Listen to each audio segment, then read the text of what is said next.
Будет ли эта кнопка с двойным положением, типа а-ля автофокус? Хрен его поди разбери, узнаем скоро. Здесь она, видите, внутри туда западает, то есть отработаны на самом деле кнопки достаточно корректно, да, кнопки громкости, кнопка та самая Action Button, кнопка питания, а это она завалена в корпус. Поэтому если вы переживали, как я, например, что вы будете держать телефон в руках, и она будет вам впиваться куда-то непосредственно вот сюда в ладонь, то этого происходить не будет, потому что она утоплена. И это замечательно. При этом она, очевидно, такая вся из себя кайфовая. Может, она вообще сенсорная будет. Потому что были слухи, что Apple когда-то откажется от физических кнопок в айфонах.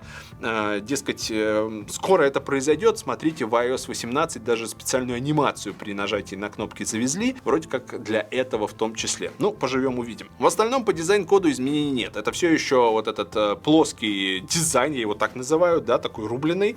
При этом у нас задняя крышка, она немножко с таким вот скруглением происходит, в то время как лицевая панель, конечно же, плоская, как положено.